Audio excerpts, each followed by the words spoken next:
में फिर क्या है। नमस्कार and welcome to MP exam academy. मैं हूं दिवाकर। आज हम देखने वाले हैं पीवाईक्यू सीरीज में 2024 का प्रीलिम्स का पेपर।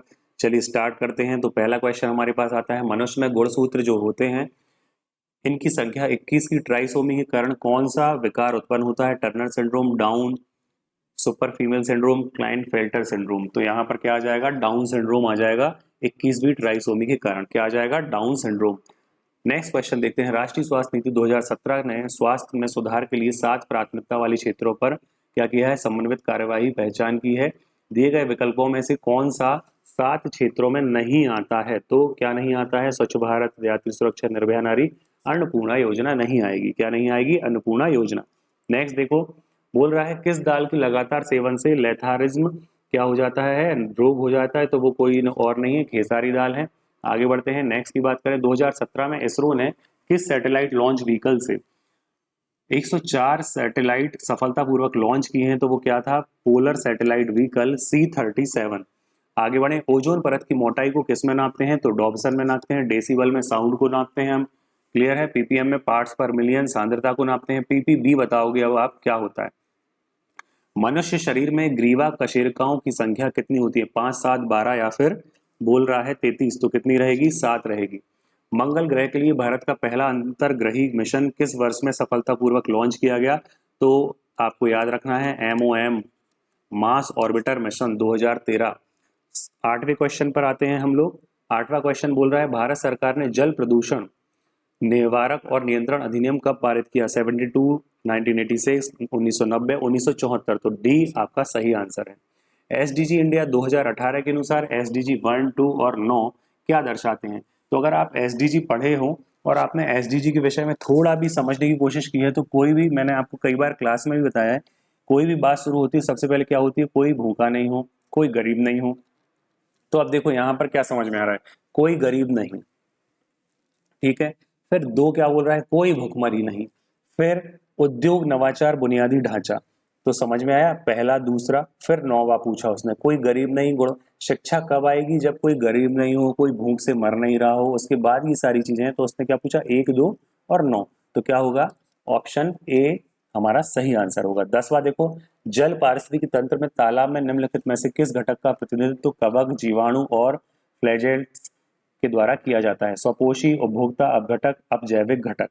तो यहाँ पर क्या होगा? उपभोक्ता आपका करेक्ट आंसर होगा। इसके अलावा अपघटक भी आपका यहाँ पर सही आंसर आयोग ने बताया था।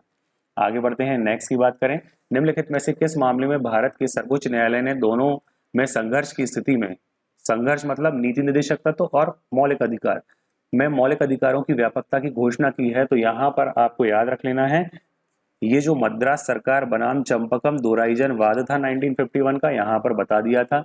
इसके बाद आगे बढ़ते हैं। कौन सा कथन गलत है, मतलब सही नहीं है?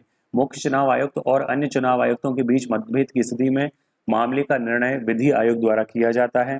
बी बोल रहा है, चुनाव आयुक्त को मुख्य चुनाव आयुक्त की सिफारिश पर पद से हटाया नहीं जा सकता, मतलब सिफारिश के अलावा।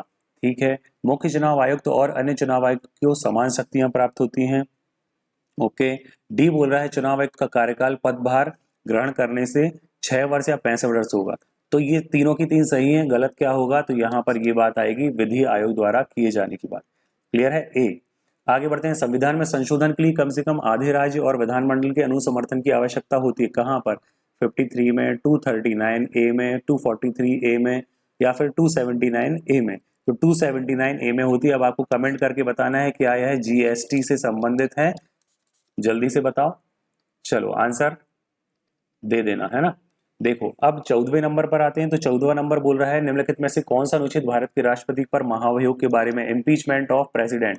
तो 61 बताएगा। भारतीय संविधान के अनुच्छेद 76 के अनुसार राष्ट्रपति उस व्यक्ति को अटॉर्नी जनरल नियुक्त करता है जो उच्च न्यायालय का न्यायाधीश नहीं, जो कम से कम 7 वर्षों का नहीं, जो उच्चतम न्यायालय का न्यायाधीश बिल्कुल। तो क्या होगा? C will be the correct option. आगे बढ़े। KM मुंशी किससे संबंधित हैं? तो KM मुंशी हैं संविधान के प्रारूप से संबंधित। किससे संबंधित हैं? संविधान की प्रारूप समिति से संबंधित हैं।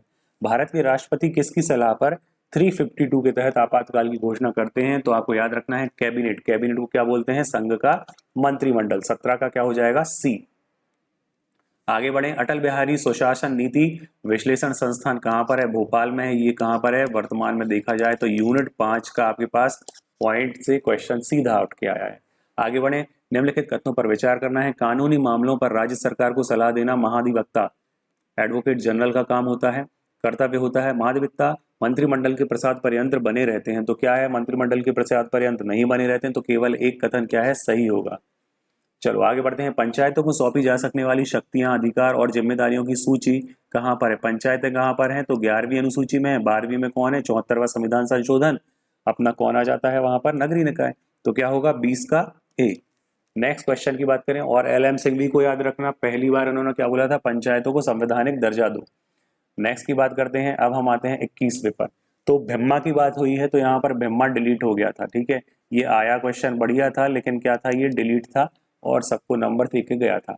मांडवारा त्योहार किसका होता है? तो ये गोंड का होता है मांडवारा त्योहार। टंट्या मामा कहाँ से आते थे? मतलब तो भील थे टंट्या मामा। टंट्या का नाम क्या था? तांतिया और टंडरा। स्वतंत्रता संग्राम सेनानी रघुनाथ सिंह मंडलोई।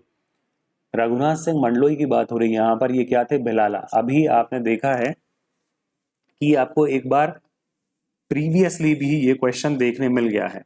क्लियर है? लेकिन ये ऐसे नहीं था कि भिलाला जनजाति से थे या किससे थे। वहां पर ये पूछा गया था कि ये लोग भिलाला थे, इन्होंने किस स्वतंत्रता संग्राम में भाग लिया? 1857। बादल भोई कौन थे? तो प्रसिद्ध आदिवासी स्वतंत्रता संग्राम सेनानी थे। ये कहाँ से आते हैं? छिंदवाड़ा। इनके नाम पर क्या है? म्यूजियम भी बनाया गया था, बादल भोई। रामकोना सत्याग्रह कहाँ से आता है? आंदोलन कहाँ से आता है? इन्हीं के नाम पर आता है। इनके विषय में बोला जाता है अंग्रेजों ने इन्हें क्या कर दिया था? जहर दे के मार डाला था। मध्य प्रदेश सरकार द्वारा आदिवासी लोक व पारंपरिक कलाओं के लिए महिलाओं को कौन सा सम्मान दिया जाता है? देवी अहिल्या सम्मान दिया जाता है। यहाँ पर कौन सा सम्मान दिया जाता है? देवी अहिल्या। ये सम्मान जो आते हैं ना, इनको याद करो सीधा। इसमें मैं कुछ भी ये नहीं कहूंगा कि आप यहाँ से कनेक्ट करो, यहाँ से कनेक्ट करो, यहाँ पर इनका नाम दिख रहा है, ऐसा दिख रहा है, सीधा भैया। अब इसमें कोई भी आपको इफ एंड बट नहीं चलेगा। जो चीज जैसी होती है उसको आपको वैसे ही याद करना है, क्योंकि हर एक स्टूडेंट या हर एक एस्पिरेंट के लिए क्या है? यूनिट 10 ही दी गई है। अब आपको ये देखना है कि आपको वहां पर 155 बच्चों में जो मेंस देने वाले हैं, मतलब 20 टाइम्स लोग मेंस देंगे, तो उनमें आना है या फिर नहीं आना है। ठीक है, अगर नहीं आना है तो फिर आपको जैसी मर्जी आप ट्रिक बना के याद करो, आप जैसे मर्जी वैसे याद करो, वहां भूल जाओ तो आपकी रिस्पॉन्सिबिलिटी है। लेकिन हम लोग का कहना ये है कि जो आपको बताया जा रहा है आप उसको एज इट इज याद कर लीजिए। हम लोगों का भी यही मानना रहता है कि आपको समझ में नहीं आ रहा है पेपर के एंड टाइम पहले आप इसलिए नहीं बैठेंगे कि आपको समझना है। आप क्या करेंगे? उसको याद करेंगे। इसीलिए आपको ऑथेंटिक सोर्स से इंफॉर्मेशन प्रोवाइड कराई जाती है। जहां पर कुछ मानव स्वभाव के कारण बोलने में या फिर लिखकर बताने में कुछ गड़बड़ होती है तो हम उसे तुरंत करेक्ट करते हैं। बिरहा किस आदिवासी जनजाति का महिलाओं का लोकप्रिय नृत्य है? गौंड, कोल, भील, सहरिया। बोलोगे सर आपने तो आज बहुत ही खतरनाक डायलॉग दे दिए। देखो सही बात है, बोलना पड़ता है, क्योंकि आप लोग क्या कर रहे हो? अभी ढिलाई बरत रहे हो। भारतीय साहित्य में जनजाति जीवन की सांस्कृतिक परंपरा विशेषताओं पर लेखन के लिए कौन सा सम्मान दिया जाता है? देखो ठक्कर बापा, वीर शंकर शाह, रघुनाथ शाह। इसके बाद देखें दुर्गावती सम्मान और राष्ट्रीय अहिल्या देवी सम्मान। तो ये सारे कुछ पढ़ने का कोई मतलब नहीं है, क्योंकि हमारा आयोग है हर साल कुछ ना कुछ ऐसा देता है कि जो डिलीट हो जाए। आगे बढ़ते हैं। मध्य प्रदेश में आदिवासियों के लिए स्वरोजगार योजना किन के नाम पर चल रही है? तो टंट्या भील के नाम पर भी चल रही है, बिरसा मुंडा के नाम पर भी चल रही है। जनजाति कार्य विभाग में वन्या की स्थापना कब हुई है? तो 1980 में हो गई है वन्या प्रकाशन। आगे बढ़ते हैं। नेक्स्ट की बात करें अब हम वैधानिक तरलता अनुपात SLR की बात कर रहे हैं। भारत सरकार ने संशोधित 2007 में किया गया था, तो कितना? तो 25%। सॉरी। आगे बढ़ते हैं। बोल रहा है 2023 के अंत में GDP में बाह्य ऋण का अनुपात कितना था? अभी ऐसे क्वेश्चन है कि जो आपको डेटा याद है तभी बनेंगे। नेक्स्ट देखो 2017-18 में भारत के सभी कारखानों का कितना प्रतिशत मध्य प्रदेश में था? ये इंपॉर्टेंट है, इसको याद कर लेना एज इट इज। क्या कर लेना? याद कर लेना। तो 2% है ना। पहला G20 कहां पर हुआ? तो वॉशिंगटन USA 2008। आगे बढ़ते हैं। उन्नति, मध्य प्रदेश सरकार की उन्नति जो परियोजना है, बोल रहा है किसके लिए? किसानों को स्मार्टफोन खरीदने के लिए वित्तीय सहायता देना है, कृषि में पूर्व सूचना आधारित निर्णय लेने में सुविधा प्रदान करने के लिए उपग्रह से इमेज ड्रोन डेटा की टेक्नोलॉजी देना है, आनुवांशिक रूप से संशोधन फसलों की खेती को बढ़ावा देना है ना। पूरे राज्य में कृषि विश्वविद्यालय हैं जो यूनिवर्सिटीज हैं एग्रीकल्चरल, इनके नेटवर्क को स्थापित करना है। तो देखो उन्नति की बात हो रही है, एग्री GIS। उसने यहाँ पर इतनी बड़ी हिंट दे दी है GIS। तो GIS क्या है? तो ये हो गया पूर्व सूचना, है ना। चलो आगे बढ़ते हैं। समग्र शिक्षा अभियान में आपको कथन पढ़ने हैं, यहाँ पर ABCD के रूप में दिए हैं। सर्व शिक्षा अभियान, SSA और राष्ट्रीय कौशल विकास मिशन किन योजनाओं के एकीकरण से उभरा है? समग्र शिक्षा, है ना, इस विषय में बोलना है। राष्ट्रीय माध्यमिक शिक्षा अभियान और प्रधानमंत्री ग्रामीण डिजिटल साक्षरता मिशन। सी बोल रहा है सर्व शिक्षा अभियान, राष्ट्रीय माध्यमिक शिक्षा अभियान और शिक्षक शिक्षा, बेटी बचाओ बेटी पढ़ाओ अभियान, सुकन्या समृद्धि।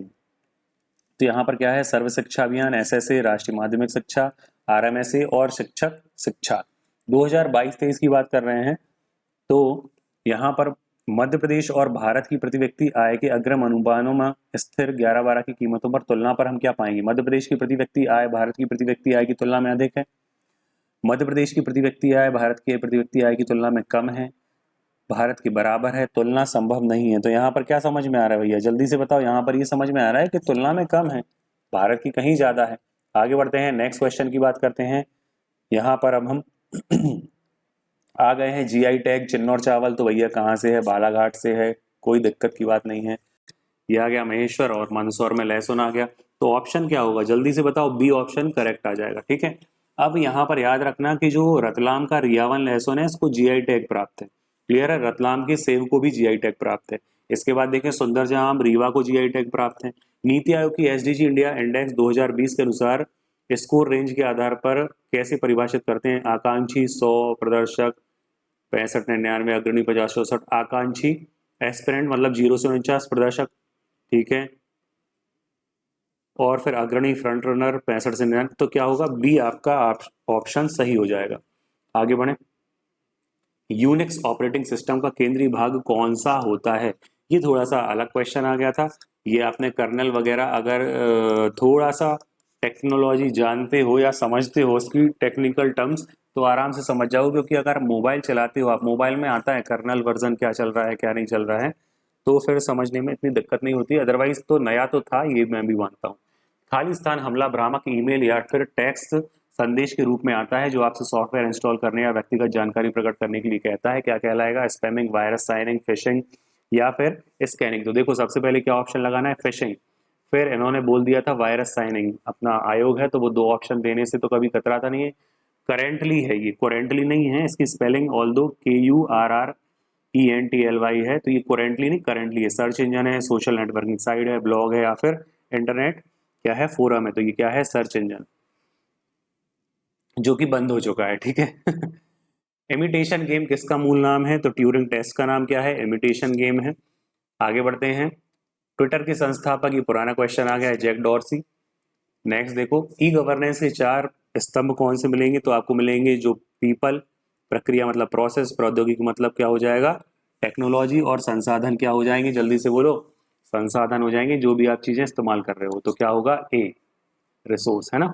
आगे बढ़ते हैं, नेक्स्ट की बात करते हैं। उन पेशेवर और व्यावसायिक लोगों के लिए सोशल नेटवर्किंग साइट क्या है जहां पर ये प्रोफेशनल लोग जुड़ते हैं? तो वो है लिंक्डइन। क्लियर है?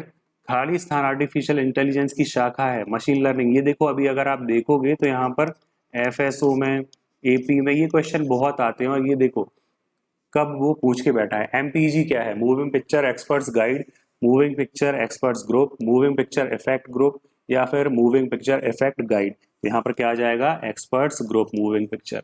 इंटरनेट में W3C क्या है? World wide consortium. ऐसे ही आपसे यहाँ पर क्या पूछा जा सकता है? MPG की जगह JPEG पूछा जा सकता है, पूछा भी गया है। तो joint photographic experts group.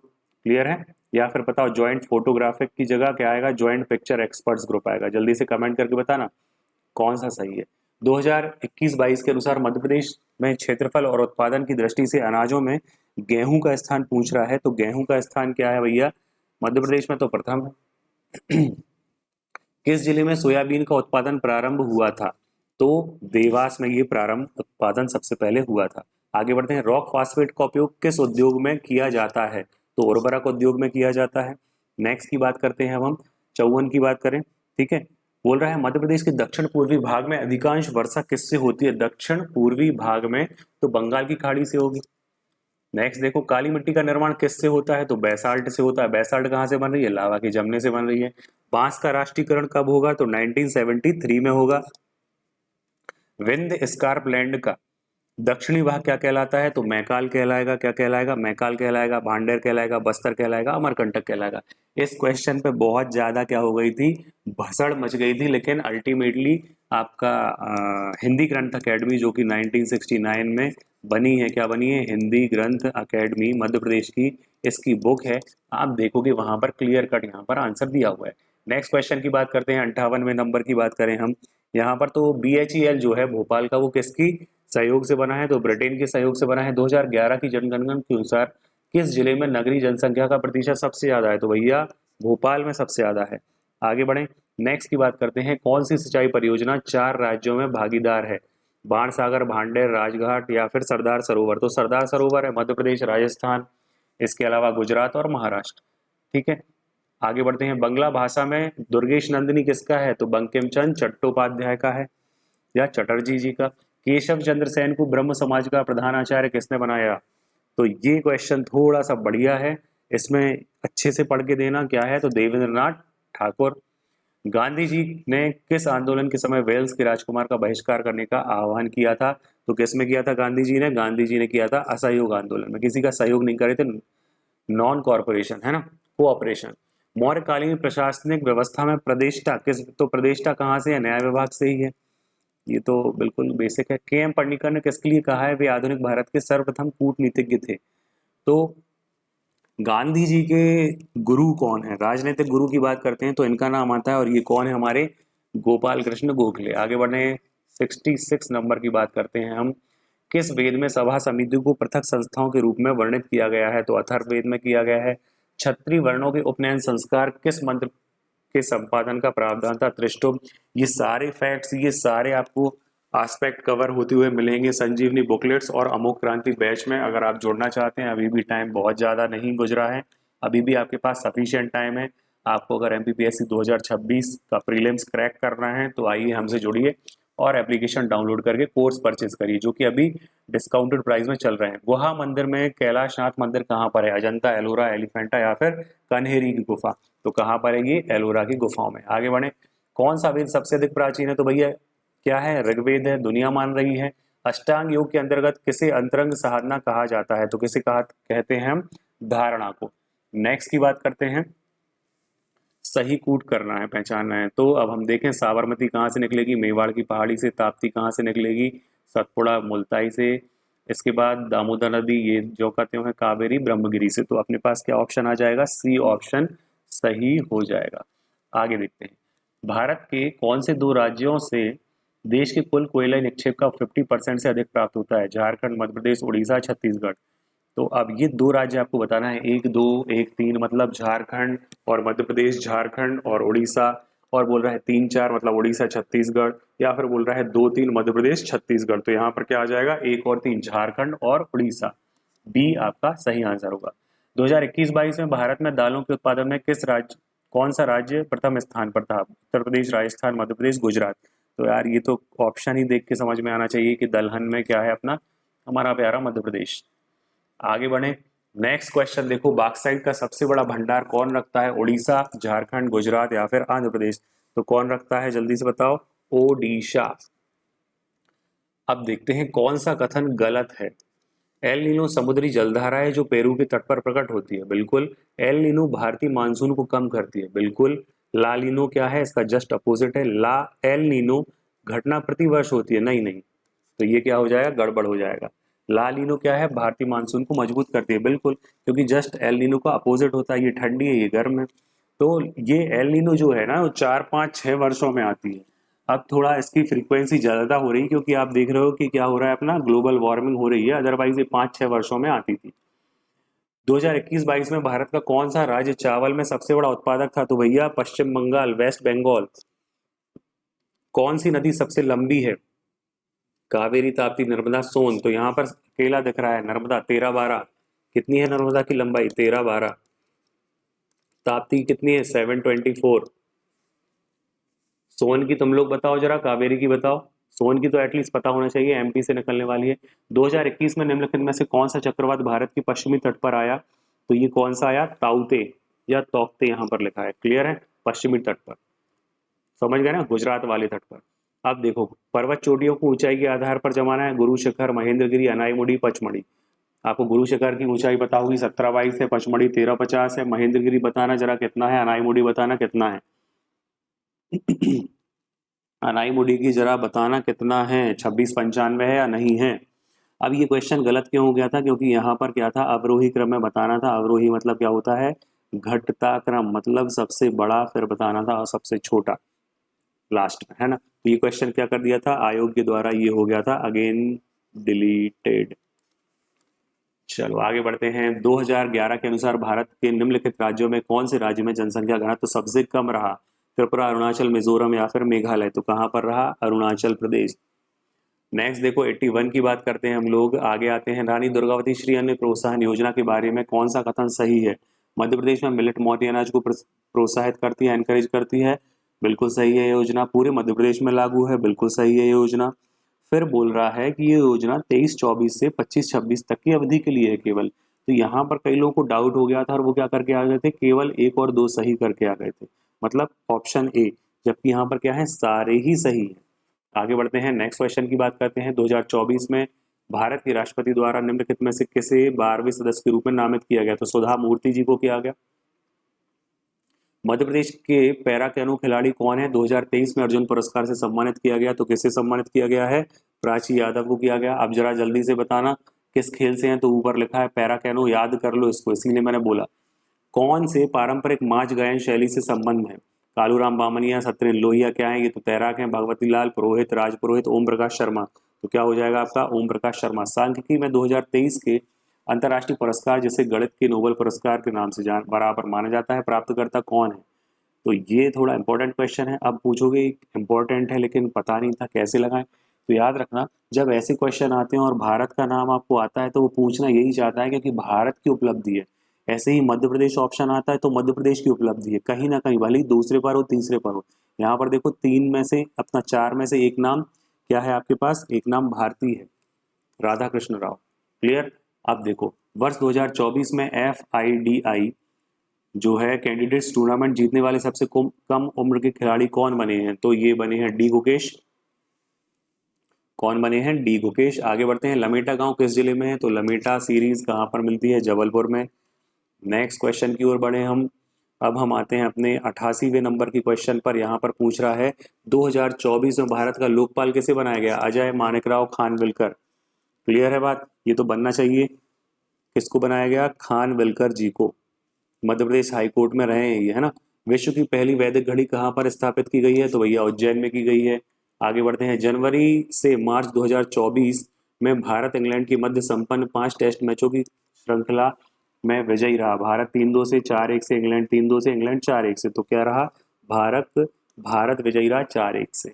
Next देखो, अब बोल रहा है कि यहाँ पर आपको थोड़ा मिलान करना है। ऑल दो ये क्वेश्चन गलत था, यहाँ पर किसी ने या फिर बोलो कि आयोग ने माना नहीं। आयोग की वही बात है कि अपनी जब गलती होती तो नहीं मानता है। आपने पार्ट 4 ही देखा, इसीलिए यहाँ पर भी देखो ये बोल रहा है कि आपको सुमेलित करना है, और यहाँ पर ऑलरेडी सब कुछ सुमेलित है।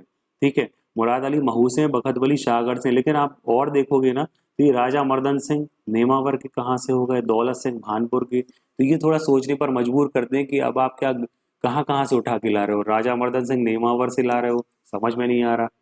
चलो आगे बढ़ते हैं। नेक्स्ट देखो, नर्मदा नदी का साहित्यिक संदर्भ सर्वप्रथम कहाँ मिलता है, शतपथ ब्राह्मण, मनुस्मृति, वराहमिहिर में या फिर अग्नि पुराण में। तो कहाँ मिलेगा, शतपथ ब्राह्मण। किस ताम्रपाषाण कालीन युग को स्थल को वराहमिहिर का जन्म स्थल माना जाता है। तो काय को माना जाता है, कायथा को माना जाता है। आगे बढ़े, नेक्स्ट क्वेश्चन की ओर चलें। चलो 94 पर आते हैं। कौन सा युग्म गलत है पूछ रहा है, बोरी होशंगाबाद, गंगा पन्ना, गंगा गंगऊ पन्ना में है बिल्कुल, करेरा शिवपुरी घाटी गांव तो इंदौर में नहीं है। बताओ घाटी गांव कहाँ है, ग्वालियर। शंकर राव पंडित किससे संबंधित हैं। तो शंकर राव पंडित हैं ख्याल गायकी से, आराम से ख्याल में खोते हुए गाना गाना है। गम्मत जो है लोकनाट्य, इसका सूत्रधार क्या कहलाता है, गम्मत का सूत्रधार क्या कहलाता है, घूगरमाल, ठोठिया, कुड़गरिया, खमरास। खमरास क्या होती है, खमरास को हम बोलते हैं रासलीला। अब यहाँ पर 96 का क्या हो जाएगा आपके पास, कुड़गरिया आपके पास ऑप्शन हो जाएगा। क्लियर है, या तुम घूगरमाल लगाना चाहते हो, जल्दी से बताओ क्या लगाना चाहते हो। देखो मोहनखेड़ा कहाँ पर है, धार में है, जैन तीर्थ स्थल है लिखा हुआ है। आगे बढ़ते हैं, नेक्स्ट की बात करते हैं। कुमार गुप्ता और बंधु बर्मन के दशपुर अभिलेख के संबंध में गलत कथन बताना है। रेशम बुनकरों की श्रेणी ने सूर्य मंदिर बनाया, बिल्कुल सही बात है। भारत में विज्ञापन परंपरा का प्राचीन उदाहरण है, बिल्कुल सही बात है। अभिलेख को दशपुर अभिलेख कहते हैं, बिल्कुल सही बात है। रचना भगभूति ने की थी, बिल्कुल गलत बात है। तो डी क्या हो जाएगा, सही ऑप्शन हो जाएगा। कोहबर क्या है, तो वैवाहिक अनुष्ठानिक भित्ति चित्र कहाँ पर बनता है, बघेलखंड की साइड बनता है, या बताओ जो बुंदेलखंड में बनता है, निमाड़ में बनता है, मालवा में बनता है। अब फाइनल क्वेश्चन आ गया हमारा 100वां क्वेश्चन। यशोधर्मन के सौंदर्य अभिलेख की रचयिता कौन है, तो वासुल कवि, कवि मदन कक्क या फिर रवि कीर्ति। तो यहाँ पर आपके सामने आ गया है आपके पास वासुल कवि। क्लियर, ये हमारा हुआ 2024 का प्रीलिम्स का पेपर हुआ स्टेट सर्विसेज एग्जामिनेशन का। अगर आपको वीडियो अच्छा लगा, इन्फॉर्मेटिव लगा, आपकी हेल्प हुई, तो चैनल को सब्सक्राइब करें, वीडियो को लाइक शेयर करें, कमेंट करना ना भूलें। मिलते हैं अगले वीडियो में। Thank you.